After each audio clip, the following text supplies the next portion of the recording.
The phone rang. Mom on the screen, and I knew she was about to dissect my single life yet again.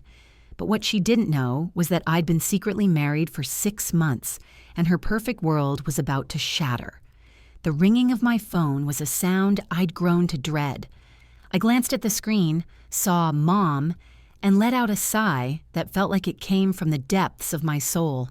My boyfriend, Liam, looked up from his book, a knowing, sympathetic smile on his face. He mouthed, "You got this," and gave me a thumbs up. I wished I shared his confidence. I braced myself and answered, "Hi, Mom." "Sarah, darling, I was just thinking about you. Your sister just sent me the most wonderful pictures from her trip to Tuscany. Her husband, David, surprised her for their anniversary. A villa, Sarah. A whole villa with an infinity pool overlooking a vineyard. Can you imagine?" I didn't have to imagine. I'd already seen the 47-photo slideshow Amelia had posted on every social media platform known to man. "That's great, Mom. I'm glad they're having fun." Fun? It's more than fun, sweetie. It's what a marriage should be. David is such a provider, so thoughtful. He knows how to treat a woman. That's what you get when you marry a man with ambition. A lawyer, you know. I knew. Of course I knew. I had been a bridesmaid at the wedding that cost more than my college education. I'd listened to the endless speeches about Amelia and David, the perfect couple. For the past 3 years, their perfect life had been the measuring stick against which every aspect of my own was found wanting. "That's nice, Mom," I repeated, my voice flat. I was stirring a pot of pasta sauce, the simple domesticity of the act a stark contrast to the Tuscan villa fantasy she was painting. "It is nice," she continued, completely missing my tone. "Which reminds me, your Aunt Carol's daughter, Jessica, is getting married in September. The invitations just went out. Did you get yours?" "Yeah, it came yesterday." "Wonderful. Now we need to talk about your +1. Here it was, the real reason for the call. I was talking to my friend Brenda, and her son, Michael, is recently single. He's an orthodontist. Very handsome, makes a great living. I could arrange for you two to meet for coffee before the wedding, so it's not awkward." I closed my eyes, pinching the bridge of my nose. "Mom, I'm not going to be set up with a stranger to be my date for a wedding." "Why not? You can't go alone, Sarah. It's unbecoming. You're 28 years old. Your sister was married with a mortgage by the time she was 26. Don't you want what she has? A home, a loving husband, stability?" The words, a familiar litany of my failures, washed over me. It was always the same. Every conversation was a gentle, or not so gentle nudge towards the life my sister led, a life I never even said I wanted. I'd moved 2 states away for a graphic design job I loved. I had a cozy apartment, a great circle of friends, and I had Liam. Liam, who my mother had met exactly once, during a tense holiday dinner where she'd referred to him as my little artist friend. She didn't care about my happiness. She cared about my marital status. It was a box to be checked, a social requirement I was failing to meet. My life is fine, Mom. I'm happy. Happy is a fleeting emotion, Sarah. A marriage is a foundation. Look, I'm just trying to help you. Your biological clock isn't going to wait forever. Michael, the orthodontist, is a catch. Most men his age are already snapped up. I could feel my patience, already worn thin from a long week at work, starting to fray completely. I'm not interested in Michael, the orthodontist. I'm already seeing someone. A brief pause on the other end of the line. "Oh, you mean that Liam fellow? Is that still going on? What does he do again? Sells his paintings on the internet? He's a freelance illustrator and he's very successful, Mom. And yes, it's still going on. It's been 2 years." 2 years? Her voice dripped with a saccharine sweet pity. "Oh, sweetie, and no ring. Don't you see? Men like that, these creative types, they don't commit. They'll string you along for years. David proposed to Amelia after 9 months. When a man knows, he knows. Maybe Liam just doesn't know." That was it. The final straw. The casual, cruel dismissal of my relationship, of the man I loved, of my entire life, all because it didn't fit into her perfectly curated family portrait. All the years of biting my tongue, of politely changing the subject, of letting her little digs and comparisons slide it, all came to a boiling point in my chest. Liam caught my eye from across the room. He saw the storm brewing on my face and gave me a small, encouraging nod. He'd told me 100 times to just stand up to her. He was right. A strange calm washed over me. The anger solidified into something hard and clear. She wanted to talk about marriage? She wanted to talk about commitment? Fine. We could talk about that. "You know what, Mom? You're right," I said, my voice suddenly devoid of any emotion. Her tone immediately brightened, sensing a victory. "I knew you'd see it my way, darling. I'll call Brenda right now and set up that coffee date with—" "No," I cut her off. "You're right that I shouldn't go to the wedding alone. You're right that a +1 is important. So you can stop worrying about setting me up." "Oh?" she asked, a hopeful lilt in her voice. "Does that mean you and Liam are finally getting serious?" I walked over to the little wooden box on our bookshelf, the one Liam had carved himself. I opened it and looked at the 2 simple, elegant silver bands nestled inside. I picked mine up, the cool weight of it familiar and comforting on my finger. I looked at Liam, who was now standing, watching me with a proud, loving smile. A slow smile spread across my own face as I turned my attention back to the phone. She had just handed me the perfect opening, the perfect stage for a truth I'd been hiding for 6 wonderful months. "Oh, Mom," I said, my voice dangerously sweet, "we're a lot more serious than you think. There's something I probably should have told you." There was a beat of silence on the other end of the line, pregnant with her hopeful anticipation. I could practically hear her picturing me in a white dress, a smaller but still acceptable version of Amelia's grand affair. She was probably already mentally planning the engagement party. It was time to shatter the illusion. "It's more than serious, Mom. We got married." Silence. Not the hopeful kind, but a dead, static-filled void. For a second, I thought the call had dropped. "Mom, are you there?" What did you just say?" Her voice was a thin, reedy whisper, completely drained of its earlier confidence. I took a deep breath, Liam's hand finding mine and giving it a reassuring squeeze. "Liam and I got married 6 months ago. He's my husband." I heard a sharp intake of breath, followed by a sound that was half laugh, half strangled gasp. No, you did not. Don't be ridiculous, Sarah. This is a cruel joke, and it's not funny." "It's not a joke," I said, my voice steady. "We went to the courthouse in October with 2 of our friends as witnesses. It was a beautiful, sunny day. We had pizza and champagne at our favorite little Italian place afterwards. It was perfect." "Perfect?" The word shot out of the phone like a bullet.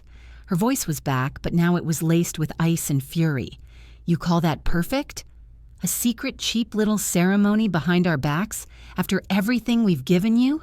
After the beautiful wedding we threw for your sister? This is how you repay us? By sneaking off and getting married like you have something to be ashamed of?" Every word was designed to hurt, to make my small, perfect day feel tawdry and insignificant. But it didn't work. Because my memory of that day, of Liam's nervous smile, of the way the autumn light streamed through the courthouse windows, of the pure, uncomplicated joy of it, was mine. It was untainted by her expectations or her judgment. "I wasn't ashamed, Mom. I was happy." "Happy? You have no idea what you've done. What am I supposed to tell people? What will Aunt Carol say? Or Brenda? I just told her my daughter was single and looking. You've made me a liar. You've made a fool of me, of our whole family." "This wasn't about you, or Aunt Carol, or Brenda," I said, my calm finally cracking. For once, something in my life wasn't about what the family would think. It was about me and Liam and what we wanted. We wanted a marriage, not a performance. We didn't want to spend a year debating floral arrangements and seating charts and listening to you compare every single choice to Amelia's wedding. So you punished me, she shrieked, her voice pitching higher with every word. You punished me because I love you and want the best for you, because I wanted you to have a beautiful day like your sister did, a husband we could be proud of, not some starving artist you hid from us. I didn't hide him, I shot back, my grip on the phone tightening. You refused to see him. You dismissed him at every turn. You never once asked about his work, his life, or why I love him. You just saw that he wasn't David the lawyer and decided he wasn't good enough. This, Mom, this conversation right here, is exactly why we did it our way. I married the man I love, and I did it without your constant criticism and negativity. I did it without you. The line went quiet again. The silence stretched, heavy and suffocating. I could hear her breathing, ragged and uneven. I'd said it, the one thing that would cut her to the core. Not just that I had gotten married, but that my happiness was contingent on her absence. I braced myself for the tears, the guilt trip, the inevitable dramatic finale.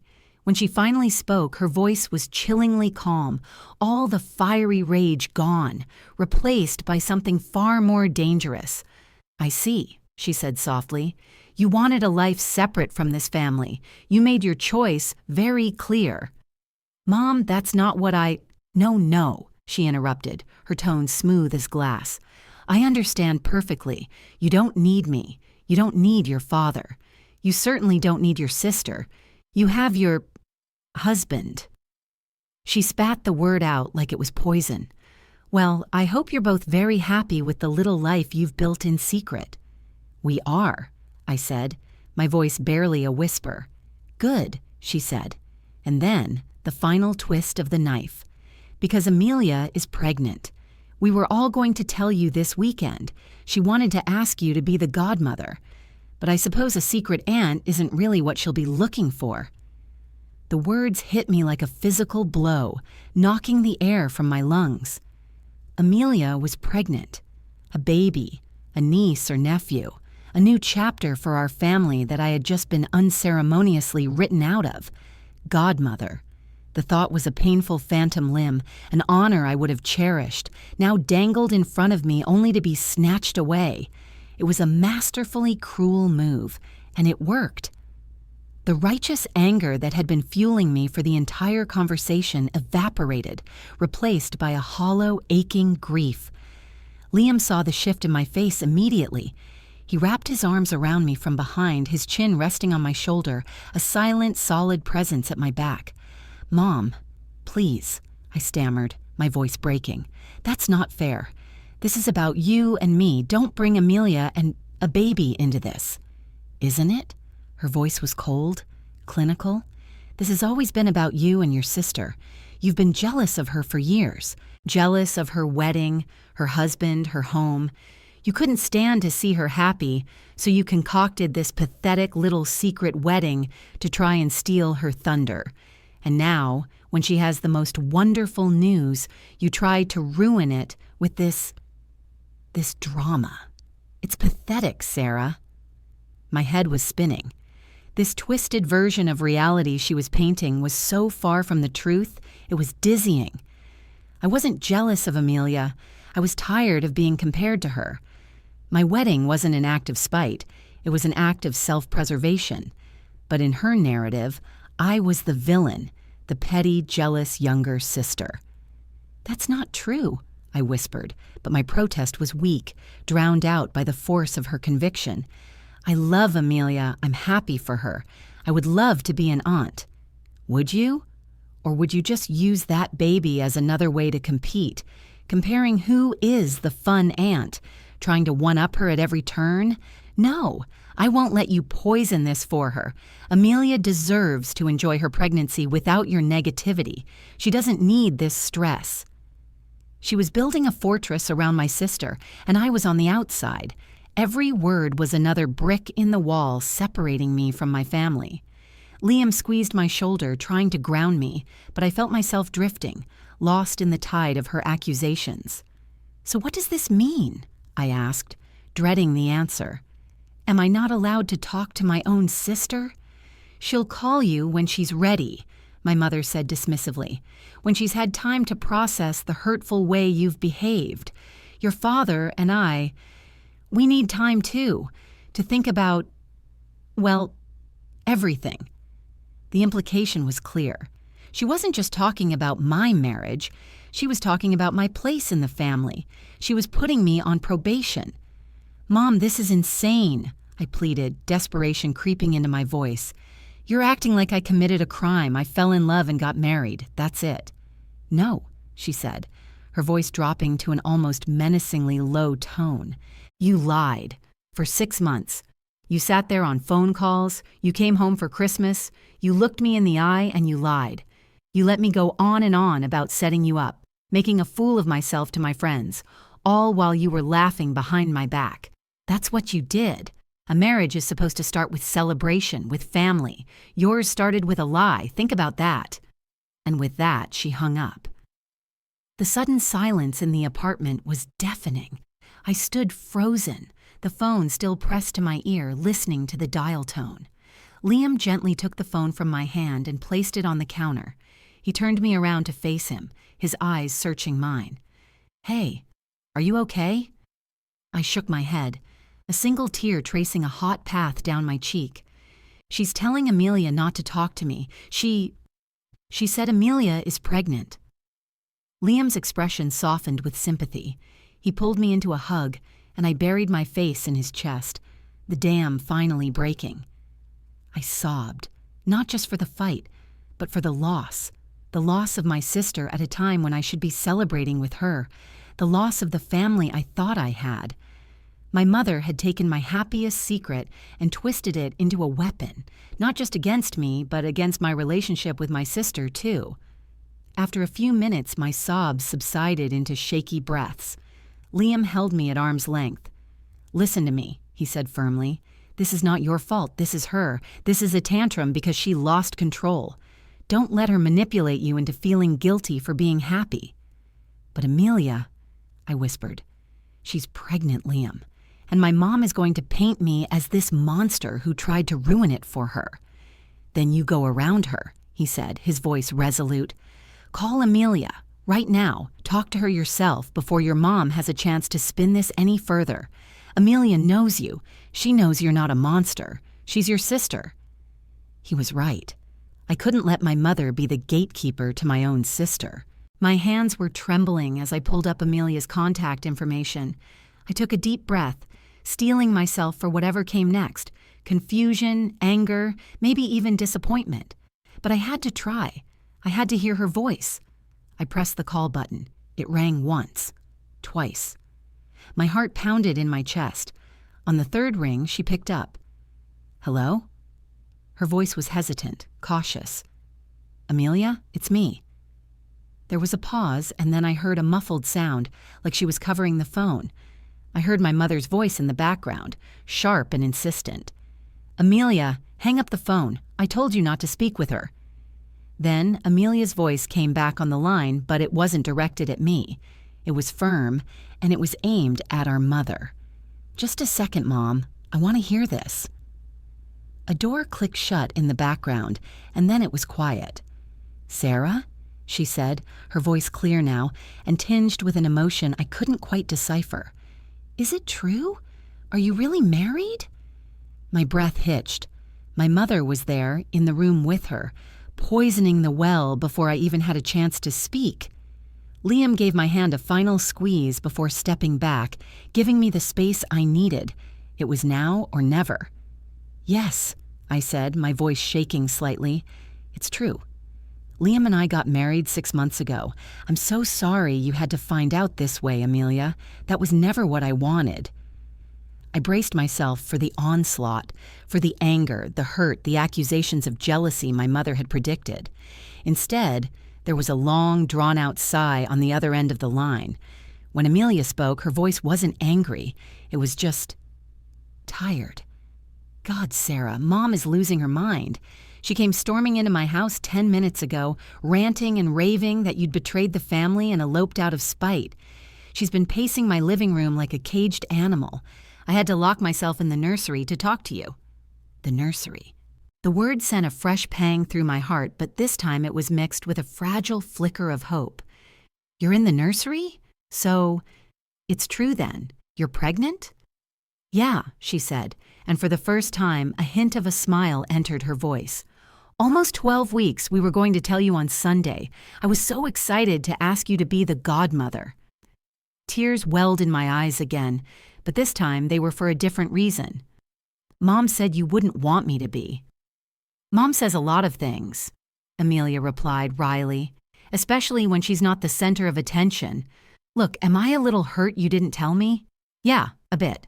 I'm your sister." "But Sarah, I also get it. I know what she's like. My entire wedding planning was a year-long nightmare of her comparing everything to what her friends' daughters had." "Brenda's daughter had peonies, Amelia. Hydrangeas are so common." It was exhausting. I can't imagine what it's been like for you being the unmarried one. It must have been 1,000,000 times worse. I let out a shaky laugh of relief. She understood. She actually understood. It was Leah. I love Liam so much, and all she could ever see was that he wasn't David. We just wanted one thing that was completely ours, you know? No opinions, no comparisons, just us. "I know," she said softly. "And honestly, part of me is jealous. David and I sometimes joke that we should have just gone to Vegas. It would have saved us $100,000 and a year of family therapy."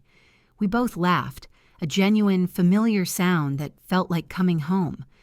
"So, you're not mad?" I asked, my voice small. "No, I'm not mad. I'm happy for you. Liam is a great guy. He makes you happy, and anyone who can't see that is blind. And for the record, the offer to be godmother still stands, on one condition." "Anything," I said instantly. "You have to help me stand up to Mom, both of us.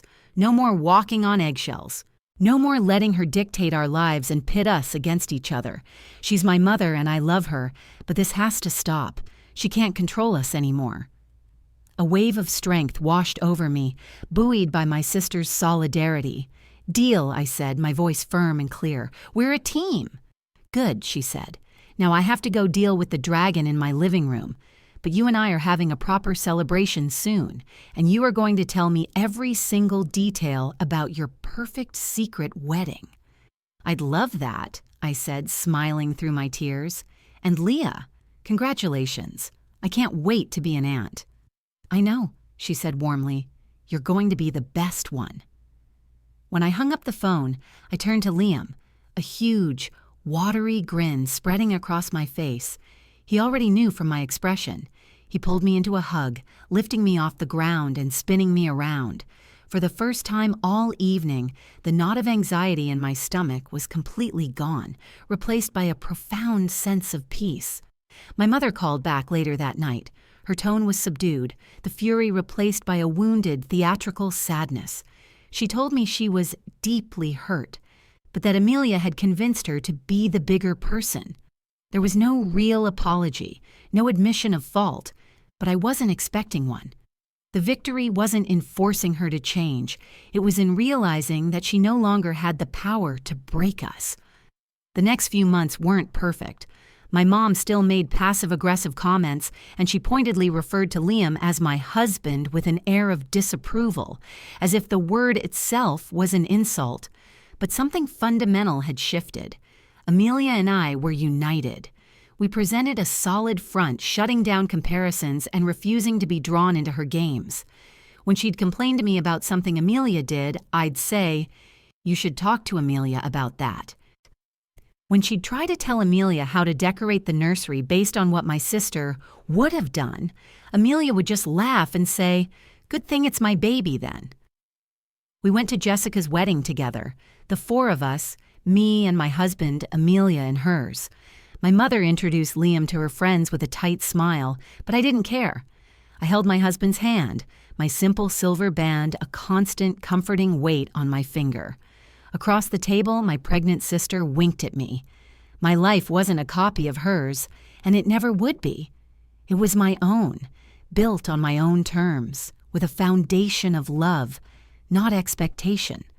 And finally, that was more than enough.